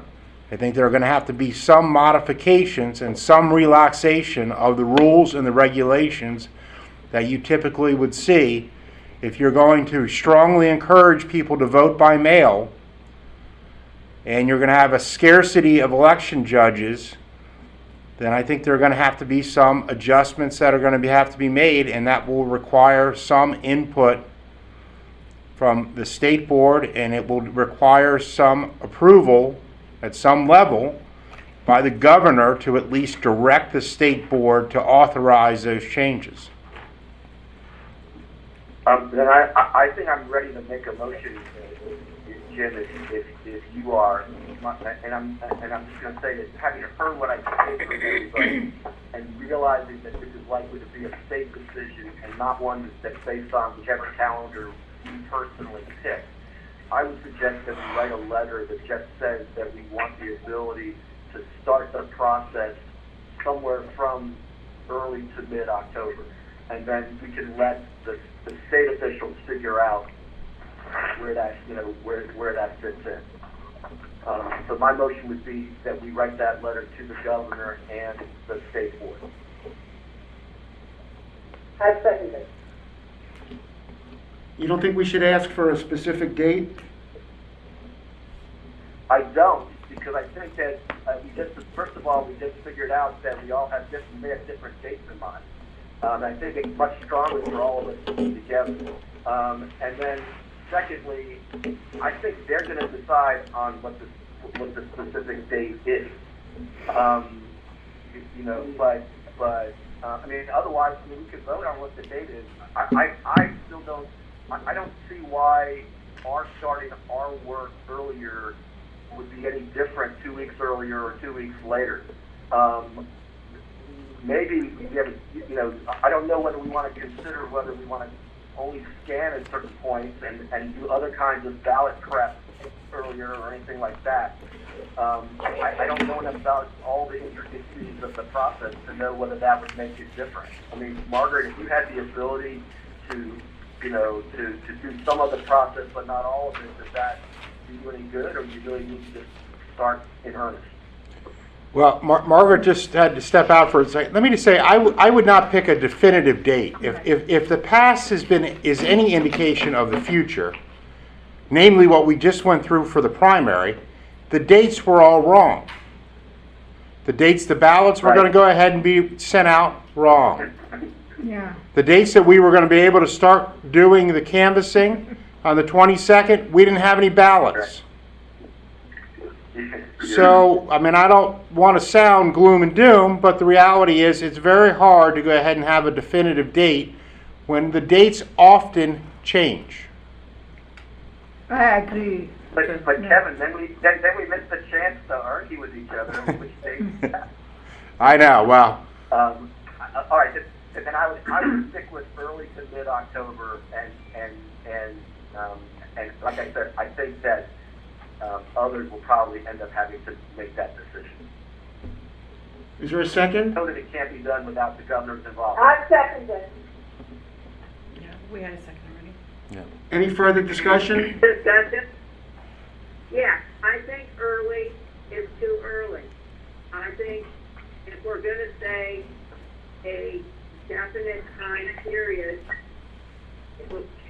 we should say mid, but I think that we should leave it up to the state. I think we can persuasively and adequately communicate to them we would like to start early without having to commit ourselves to something that is a specific time. I know you're suggesting a range, but I think the range is too broad because it still violates what I just amplified, and that's the beginning of October for an election. That's more than a month later. I just philosophically don't think that the Diane, do you think that there aren't going to be lots of people who vote right away when they get their ballot? I mean, They might. is the concern that we that are doing that is somehow going to change how people vote, because we're not talking about releasing any results at all. So I'm not sure what the downside is on starting earlier. But you seem to feel pretty dead set against early October, and I guess I'm having a hard time even understanding what the difference is, other than how busy our staff will be as closer we get to early voting. If I could add also, the primary proved that the results were secret. They were kept secret. No one knew what happened until it was all over. So I think I'm in favor of saying like October 1st to 15th, like that, or early to mid October, one or the other. Or Diane, does it help you to say the first half of October? Because if it's the first half of October, that kind of implies more towards the latter part than the first part. Yeah, I mean, can we just go mid-October? I mean, that's, mid-October, okay, move it, and they can go a couple of days earlier. I just think psychologically, people out there who are voting, I mean, isn't it going to become public knowledge, the information that the board starts tabulating when they do, or do we keep that secret? It's I kept think secret, and as Alan But said, the it's fact- kept no, secret completely in the primary. Right, no, if it's secret that votes are not being tabulated at the beginning of October, would that be kept under lock and seal? My premise is psychologically, when somebody goes to vote in November, I don't like the knowledge that, gee, the rest of the state already voted in October. When you send in your absentee, people know what's going on. Absentee ballots are an understood creature. We've had them for a long time. For me, the notion of counting votes a month before an election just is not acceptable. I can understand with the realities of the situation that we need to do it earlier. So I am comfortable with mid-October as an exception. I still think it's early.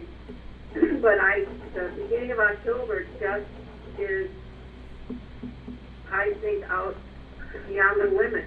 What do you think, Margaret? We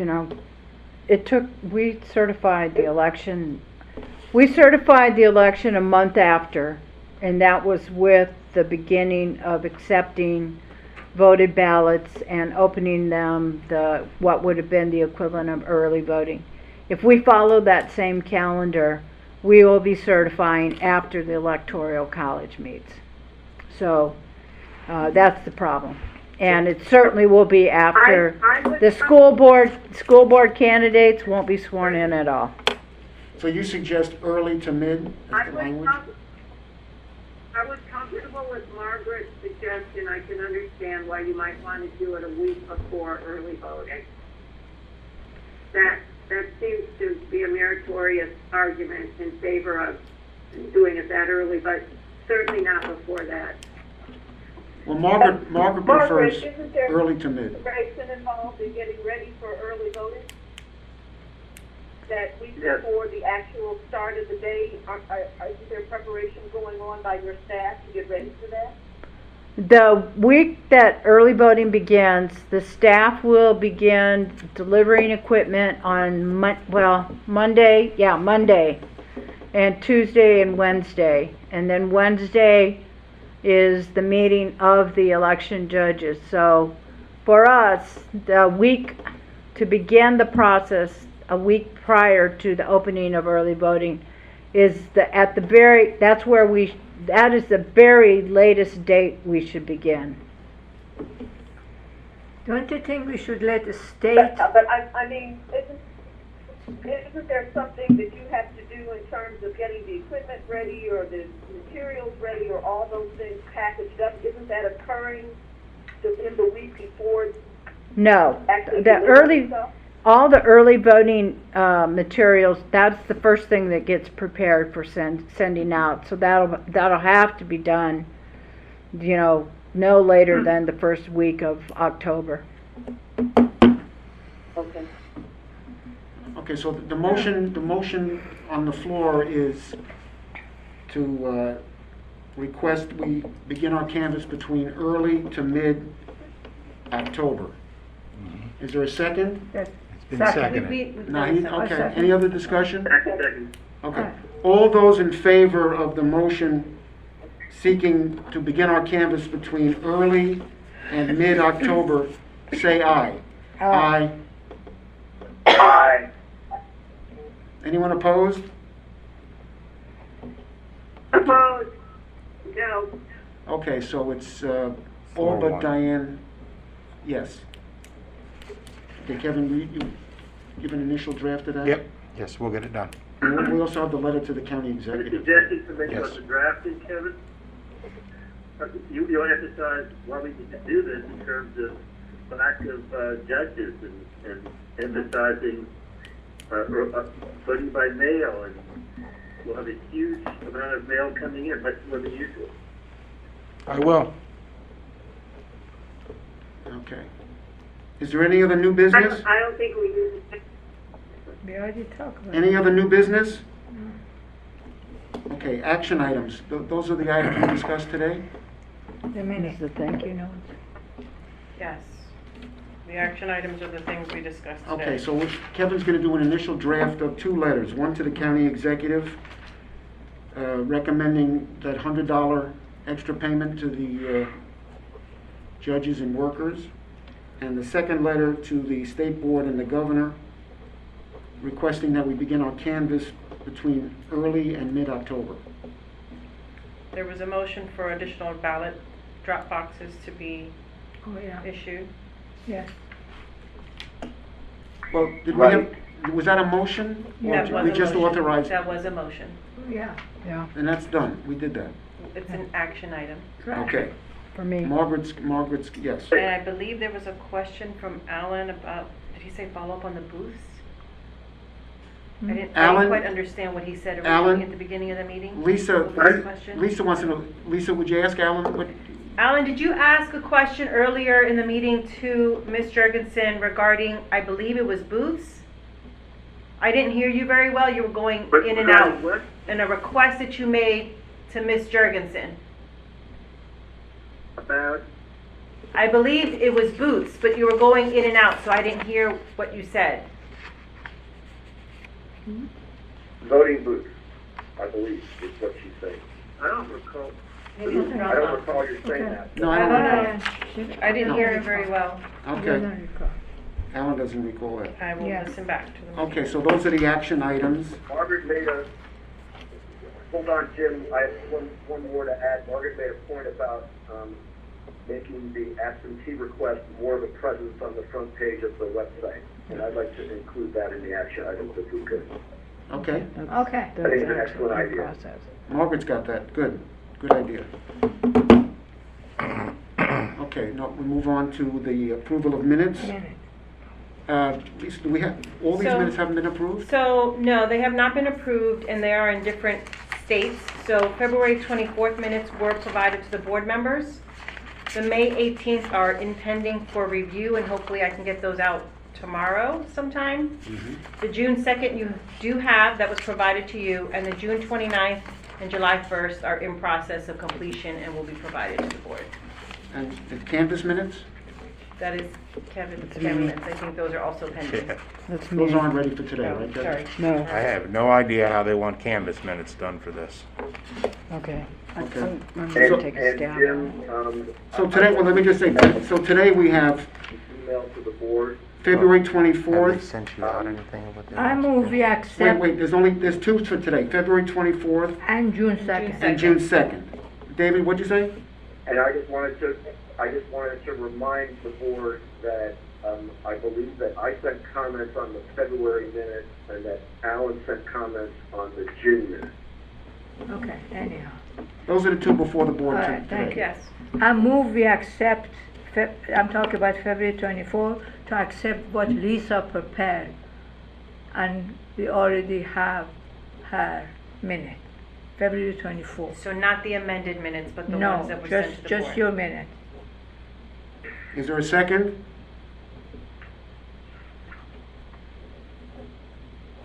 Hello? I guess the people can. I have a motion, if there's no second on that. I'll second it.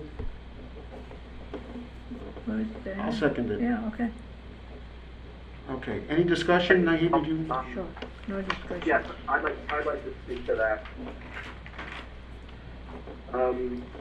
Apparently, we agreed with each other too much during this meeting, and Naheed wants us to have a discussion about the minutes. We have a process on the board. The process is that the minutes are supposed to come to us a certain number of days in advance, which they often don't for understandable reasons because the board staff is very busy. I still provided my comments to the board in a timely fashion. I am the secretary of the board, and therefore I'm actually responsible under the bylaws for the minutes. And I think it is quite insulting to any member of the board who takes the time to make comments on the minutes to then move to ignore those comments. So there is nothing wrong, there's nothing partisan, there is, and in fact, Naheed has made no statement as to what her problems are with the minutes that I submitted. So if we are, we have two choices here.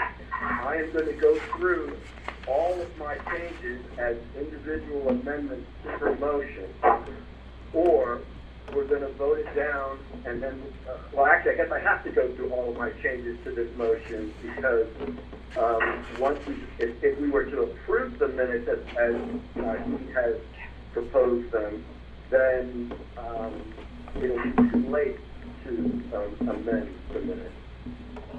So I guess I want to ask a question before I go into all that. Are you guys sure that's what you want to do? Because I think it's a pretty good place for us to be. Naheed, did you want to? And like I said, Can I say something, David? please do. Okay. Lisa's minute is comprehensive, 9 pages. We have audio now, which I remember when we first started, I didn't like it. You said, this is good idea, people are sitting in the living room, they can listen to it. Nobody reads the long minute. Then now we have them in YouTube. Anybody can listen to it. The beginning of minute, we said go ahead if they are interested to listen. We have tape. I don't see any, it is necessary we go through all of those which anybody, not just you, I'm not against you, I'm against the procedure. In January meeting, I said the only correction we make, if whatever Lisa wrote is not what we said, we can correct it. We cannot add to it. That's long, that even you mentioned YouTube, what minute. So if somebody wanted to have exact, they go to YouTube. It's very clear you haven't read what I said. Because what I said I'm not going to read because I was in the meeting, I know what you were talking. So it's too long. It's unnecessary. We have other things to do. It's exactly the same length. Okay, that's my motion. Proposed and what I did. I made corrections, and if that's how you feel, we'll just go through each one individually. That's not correction, that's addition. It wasn't a correction. Correction is that, Yes, it was a correction. no, that was addition to what Lisa wrote. If somebody interested to know more, they can go to the tape, they can listen to the long, boring meeting in the YouTube. I don't think we should even discuss this one. We never had this one before. Naheed, first of all, you can't change how minutes are done in every organization in the world, which is that they have to be. Exactly, you cannot change the way we prepare the minute, which is are- summary report, not the whole mankind's We're going to have a history. discussion about it, one way. I won't say anything. But you clearly have not read what I sent, because what I sent, and I sent it at approximately 10 o'clock on Thursday night, and the deadline was Friday. But what I sent did not make it one line longer. Okay, there's nothing in the minutes that are longer. It was just making it clearer and correcting errors. And I am more than happy to demonstrate that by going through each one of them, and you will see that it doesn't make it one line longer. So, Jim, I would like to be recognized for the purpose of making an amendment to the minutes. Kevin, is that the procedure? Okay. Hold on, that's just for purposes of the record here. These are February minutes, we're now in July. And these minutes, there have been several iterations of these minutes. These are not the initial minutes that were circulated back in March. Okay? So everyone take a couple minutes, please, and look at the minutes and see what issues they have, if any, with what is being proposed. All right, I just saw your, I'm going to forward it. David, wait a minute, let me talk, okay? I just saw your correction, the February 24. I just saw it with the red mark on it. That's right? Is that the one you made it, right? Is a red correction, right? Is that the one you're What talking? color it is? I don't know what color it is on your computer, and I don't know what you're looking at. So I don't know if you're looking at what I'm saying. Mine is blue. Well, This is the one which is I red. can't speak to that. I can tell you that the first correction is that I corrected the spelling of Allison's last name. correct. That's in red, That's right. and then you change legislator to legislative. Correct, because it's grammatically incorrect to say legislature process. Okay. So Okay, go ahead. why doesn't everyone take a couple minutes to look at these minutes? I think what has been agreed upon was that anything that would be a grammatical error should be corrected. I will point out that that was not an agreement of all the members of the board, and that there is no limitation on what we can propose. I will also point out that there's nothing in these minutes changing that is substantive, and it does not make it one line longer. David, after reading your minute of the 24th, those with the blue or some red change, I change my motion, I amend my motion to accept that minute with the correction in red or blue. As amended.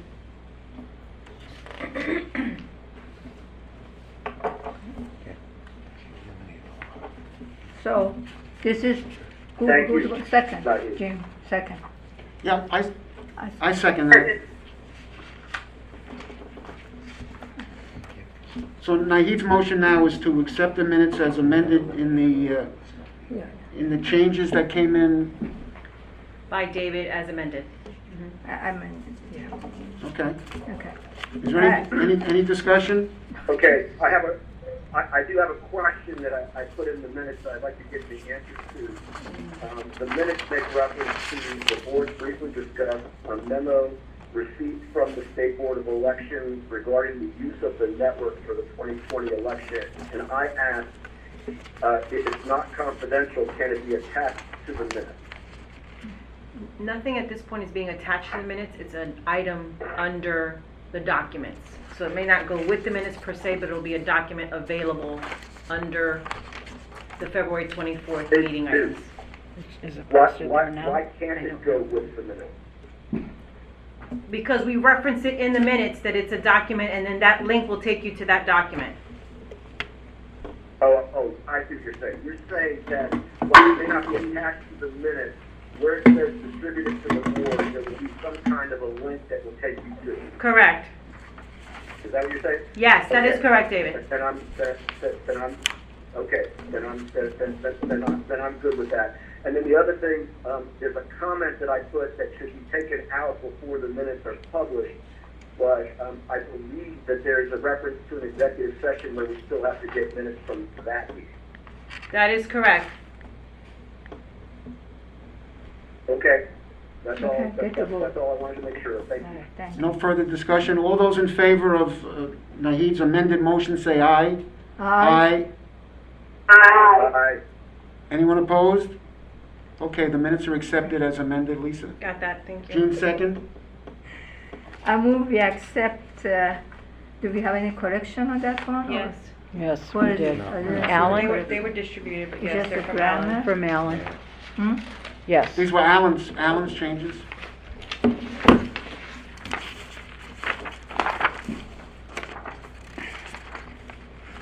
Just give us a second. Because many Is changes that are- the correction with the blue is yours, Alan?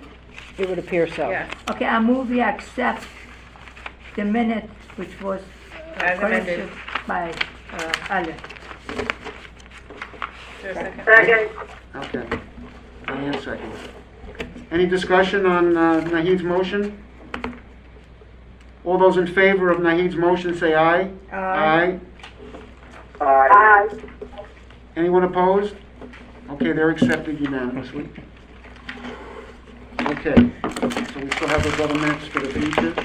You're gonna have to And stay. as Margaret said earlier, usually we don't meet in August, but we will be meeting because of the exigent circumstances.